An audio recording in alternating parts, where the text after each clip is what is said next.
Dans cette rue de Fortaleza, l'une des 12 villes hôtes de la Coupe du Monde, on affiche clairement la couleur, ou plutôt les couleurs, partout, du vert et du jaune, les couleurs du drapeau brésilien. Au début, il y avait seulement les organisateurs, juste quelques-uns d'entre nous. Peu de personnes voulaient participer. Mais quand nous nous sommes lancés et que ça a commencé à prendre forme, les gens nous ont rejoints. La rue Emiliosa est l'une des zones les plus pauvres de la ville. Il a fallu 5 jours pour accrocher toutes les décorations. Mais pour les habitants, ce travail collectif effectué dans la joie a réveillé l'esprit communautaire qui n'existait plus dans le quartier. Les gens se sentent mieux. Que le Brésil gagne ou pas, c'est sûr, nous garderons les rues comme ça. Autre pâté de maison, autre ambiance. Ici, difficile d'imaginer que la ville accueille le plus grand événement sportif au monde avec les Jeux Olympiques. Tout près, le stade construit spécialement pour le mondial a coûté l'équivalent de 170 millions d'euros. Une somme qui aurait pu être dépensée à bien meilleur escient, pensent beaucoup d'habitants du quartier. La ville est l'une des plus dangereuses d'Amérique latine et beaucoup ne prendront même pas le risque de s'aventurer jusqu'au stade. Je ne suis ni excitée ni satisfaite par la Coupe du Monde. Nous sommes censés en profiter, mais comment? Ce stade, on ne se sent pas en sécurité pour y aller en famille. Si on essayait, on serait constamment sur nos gardes, on ne serait pas dans un esprit de fête. Des gens qui vivent dans le même quartier, mais qui ont des points de vue complètement opposés.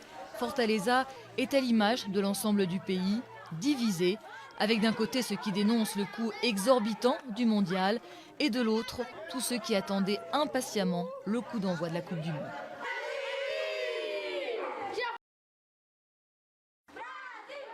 Dans cette rue de Fortaleza, l'une des 12 villes hôtes de la Coupe du Monde, on affiche clairement la couleur, ou plutôt les couleurs, partout, du vert et du jaune, les couleurs du drapeau brésilien.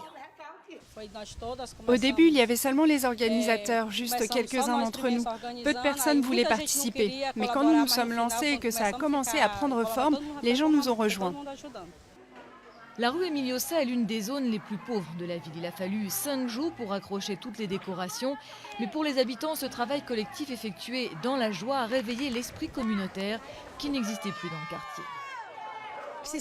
Les gens se sentent mieux. Que le Brésil gagne ou pas, c'est sûr, nous garderons les rues comme ça.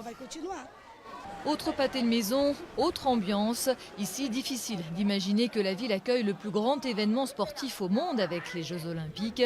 Tout près, le stade construit spécialement pour le mondial a coûté l'équivalent de 170 millions d'euros.